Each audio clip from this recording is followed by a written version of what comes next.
Full volume में आपका स्वागत है।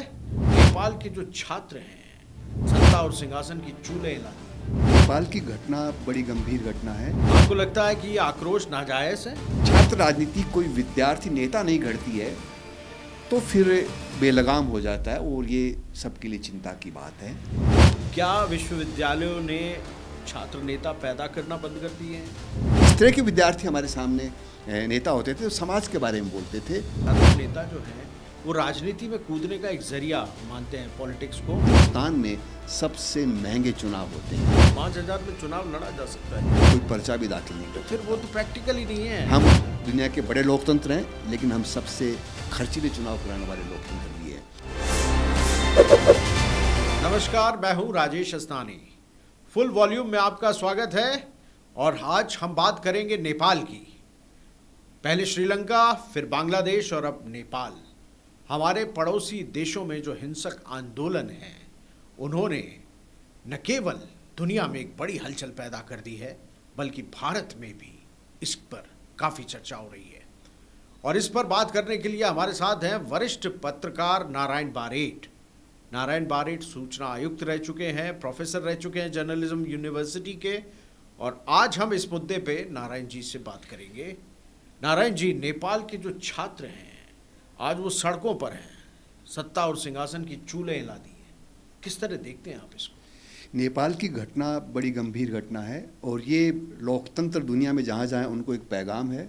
इसके अलावा भारत की छात्र राजनीति के लिए भी एक संदेश लेकर आया है।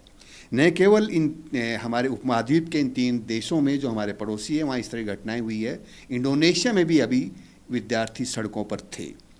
और हमें इसमें कुछ चीज़ें अच्छी लग रही है, कुछ ख़राब भी लग रही है। अगर छात्र सड़कों पे है, अगर वो अपने आप को नियंत्रित नहीं कर पा रहे हैं, हिंसा पे उतर रहे हैं, तो ये चिंता की बात है। इन तीनों जो हमारे पड़ोसी देश हैं उनमें छात्र न केवल परिसर से बाहर निकले, नारे बुलंद किए, वो हिंसा पे भी उतारू हुए। और ऐसा तब होता है जब आपके पास कोई छात्र राजनीति का उज्ज्वल प्रभावशाली चेहरा न हो। इन तीनों में एक समानता है कि न श्रीलंका में कोई छात्र नेता कौन था ये पता लगता है, न बांग्लादेश में कोई ऐसा किरदार उभर कर आया जो छात्र राजनीति को लीड कर रहा हो, और ऐसा नेपाल में। और इसकी वजह यह है कि हिंसा हो रही है। जब छात्र राजनीति कोई विद्यार्थी नेता नहीं घड़ती है तो फिर बेलगाम हो जाता है और ये सबके लिए चिंता की बात है। इसके साथ मैं जोड़ना चाहूँगा कि भारत की स्टूडेंट पॉलिटिक्स को भी एक पैगाम है कि हमारे पड़ोस में कैसे लोग कैंपस से बाहर निकल रहे हैं। पर इनके आक्रोश को क्या कहेंगे? आपको लगता है कि ये आक्रोश नाजायज़ है? आपको लगता है जिस तरह से नेपाल में डेवलपमेंट रहे, नेपाल में विद्रोह की जो भावना इतनी प्रबल हो गई कि जितने भी पॉलिटिशियन हैं आज उनकी ज़िंदगी खतरे में है, वहाँ पर इतनी बड़े पैमाने पे आगजनी हुई है, तो आपको लगता है कि ये कहीं ना कहीं कुछ अंदर पकड़ा था और जो आज ऐसा फूटा है कि संभले नहीं संभल रहा? नेपाल ने बहुत उतार चढ़ाव देखे। हमारा उनसे बहुत सांस्कृतिक, सामाजिक, पारिवारिक और एक आध्यात्मिक रिश्ता भी है, धार्मिक रिश्ता भी है। वहाँ राजशाही रही है, राजशाही के खिलाफ नेपाली कांग्रेस आंदोलन करती रही है, और अभी लोकतंत्र भी आया तो ठहर गया। और जो लोग राजशाही को परास्त करके नेतृत्व के रूप में आए हैं, उनकी जीवन शैली आपत्तिजनक रही है। वो धन दौलत कमाने में लगे रहे थे। उसमें दुखद बात यह भी है कि वो लोग भी हैं जो सरवारा वर्ग की बातें करते थे, उनकी जो दिनचर्या और जीवन शैली उन लोगों में आक्रोश पैदा किया। गरीबी, मुफलिसी, अभाव, बेरोजगारी, इन सब से उद्वेलित नेपाल के अवाम ने विद्यार्थियों में एक आशा देखी, वो सड़कों पर आ गए। हमारे भारत के जो विश्वविद्यालय हैं वहाँ नेपाल के छात्र पढ़ते रहे हैं। नेपाल के कई छात्र नेता भारत से पढ़कर गए हैं। जेएनयू से पढ़े हुए एक विद्यार्थी नेपाल के प्राइम मिनिस्टर भी बने हैं और बनारस भी आते रहे हैं जी। तो हमारे लिए एक संदेश है नेपाल की छात्र राजनीति कि भारत के विश्वविद्यालयों में क्या हो रहा है, भारत में क्या कुछ चल रहा है। क्योंकि हम दुनिया की सबसे बड़ी जमहूरियत है, हमारे बारे में कहा जाता है हम दुनिया को रोशनी दिखाते हैं जी, पर क्या सच में हम दुनिया को रोशनी दिखा पा रहे हैं? भारत एक बड़ा भाई भी है इन पड़ोसी देशों का है हमारे।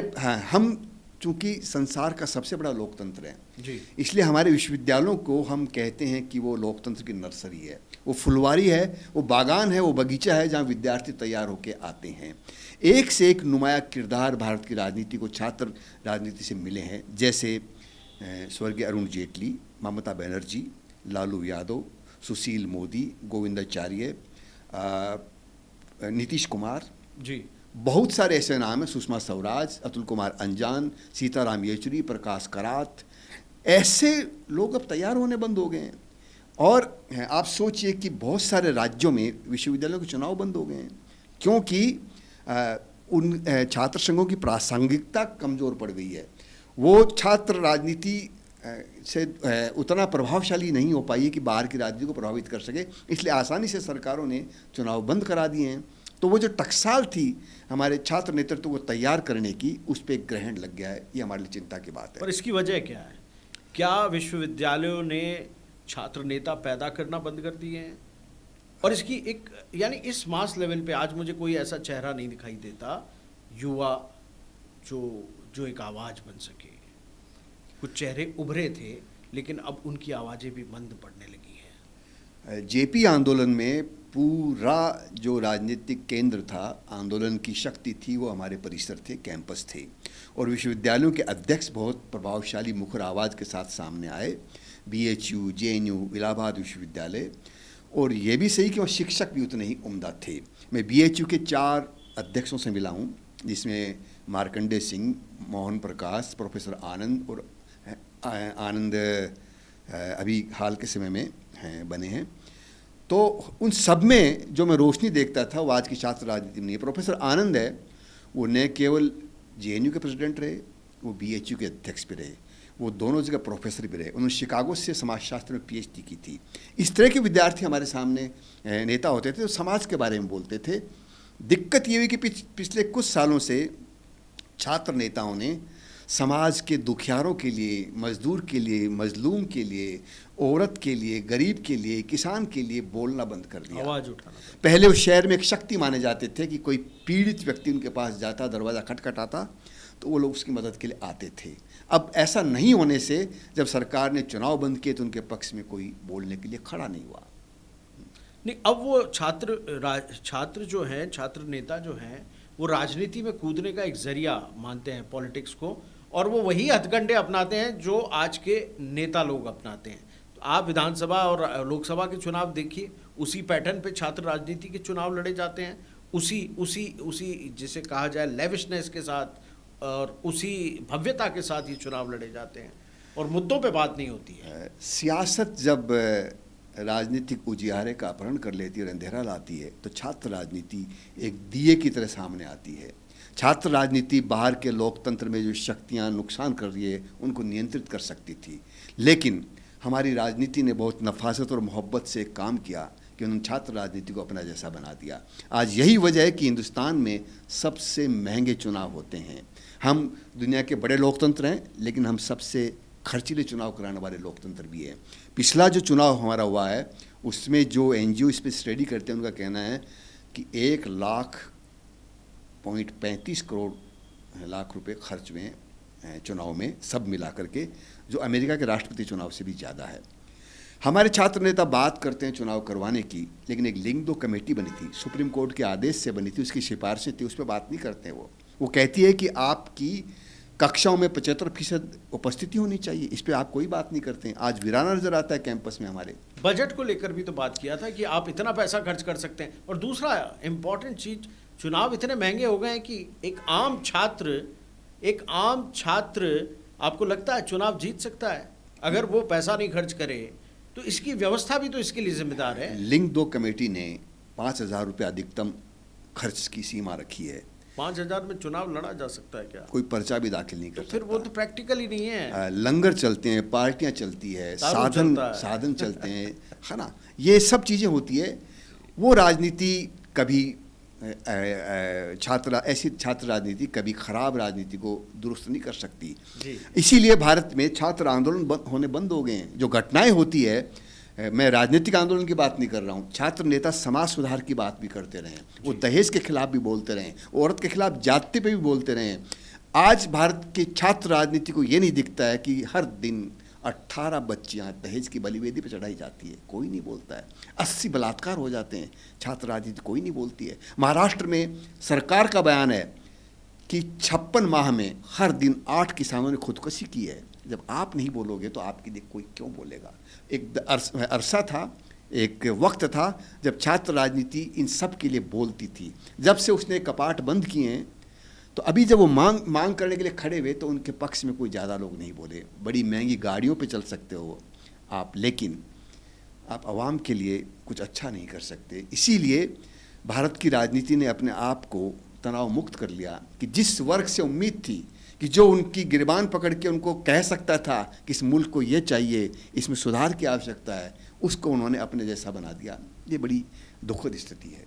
तो किस तरह देखते हैं आप भविष्य छात्र राजनीति का? मैं समझता हूँ कि हर अंधी सुरंग के आखिर में एक रोशनी का दिया जलता हुआ मिलता है। ये सब जो झंझावात से हम गुजर रहे हैं, उसके आखिर में निस्संदेह कोई अच्छी बात आएगी। हिंदुस्तान की आत्मा में वो शक्ति है कि वो संसार को प्रकाशित कर सकती है। और जुगनू को भी अंधेरे की ज़रूरत होती है। अंधेरे नहीं हो तो जुगनू कभी रोशन नहीं होते हैं। तो मुझे इतना आत्मविश्वास और आशावाद है कि इस खराबी के बीच से कोई मसीहाई किरदार निकलेगा, जिसके कंधों पे भारत की राजनीतिक मुद्दों की आवाज़ उठाई जाएगी, लड़ाई लड़ी जाएगी।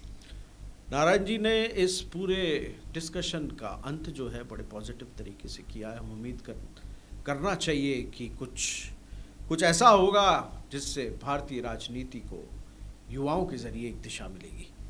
खैर, मैं एक सवाल और पूछता हूँ, ये जेएनयू को छात्र राजनीति की आवाज़ पे कहा जाता था, और कहीं यानी यहाँ से जो आवाज़ उठती थी पूरे देश में सुनाई देती थी। यहाँ से जो लीडर पैदा होते थे उनकी चर्चा होती थी।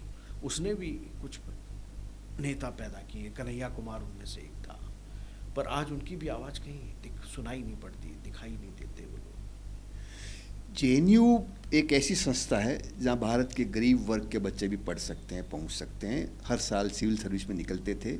जेएनयू में छात्र संघ का चुनाव लड़के जो स्टूडेंट है वो खुद करवाते हैं, उनका अपना चुनाव आयोग है, और वहाँ डिबेट और डिस्कोर्स होते रहते हैं। इसीलिए जेएनयू उम्दा है। हमारे पुरखों ने बहुत सोच विचार के एक ऐसे विश्वविद्यालय का निर्माण किया जहाँ विचार की नींव पड़ती हो। भिन्न भिन्न देशों के बच्चे वहाँ पढ़ने के लिए आते हैं। ये नेहरू के नाम से पंडित नेहरू विश्वविद्यालय के लिए कहते थे कि विश्वविद्यालय का निर्माण मानवता के लिए होता है, तर्क वितर्क के लिए होता है, विचारों के आदान प्रदान के लिए होता है, और सत्य के अन्वेषण के लिए होता है। तो वो जो हमारे लिए ये अल्फाज छोड़ गए हैं, उस निगाह से हम जेएनयू को देखते हैं। इस मुल्क में और भी ऐसे संस्थानों की ज़रूरत है जिसमें विद्यार्थी पढ़ के आगे जा सके। दक्षिण अफ्रीका में कहावत है कि एक देश को तबाह करने के लिए एटम बम और मिसाइलों की आवश्यकता नहीं है। आप शिक्षा पद्धति का स्तर गिरा दो, वही हालत हो जाएगी। तो अगर आपकी शिक्षा पद्धति अच्छी होगी, आपके संस्थान अच्छे होंगे, तो हिंदुस्तान अच्छा होगा, आपका समाज अच्छा होगा। समाज में करुणा का भाव होगा, क्रोध नहीं होगी, हिंसा नहीं होगी, लालच नहीं होगा, ऐसी गलाकाट प्रतियोगिता नहीं होगी, सुकून चैन होगा। उसकी हमें आवश्यकता है। एक इम्पॉर्टेंट चीज़ और भी है नारायण जी, कि कोई आइडियल ही नहीं है जिसको फॉलो करे। आज ऐसा कोई चेहरा मोहरा नहीं है जिसको ऐसा कोई लीडर नहीं है जिसको छात्र जो है फॉलो करें और उनको एक मोटिवेशन मिले। इस मुल्क में 1000 से ज़्यादा विश्वविद्यालय हैं जी, और हम संसार का पहला विश्वविद्यालय देने की अवधारणा भी रखते हैं जी। विडम्बना ये है कि इन 80 साल में हम कोई टैगोर पैदा नहीं कर पाए, विवेकानंद, रामकृष्ण, महात्मा गांधी, कोई ऐसा नुमाया चरित्र पैदा नहीं कर पाए जिसको हम आज अनुसरण कर सकें। हमारे विद्यार्थी, हमारे बच्चे, हमारी आने वाली पीढ़ी जब फलक पे निगाह डालती है, किसकी तरफ देखे, कौन है? मुझे किसी क्षेत्र में ऐसा कोई व्यक्तित्व नज़र नहीं आता जिसको हम एक मसीहाई रूप में देखें। हमारे समाज के बारे में कहा जाता है कि विपत्ति आती है तो कोई मसीहा आता है।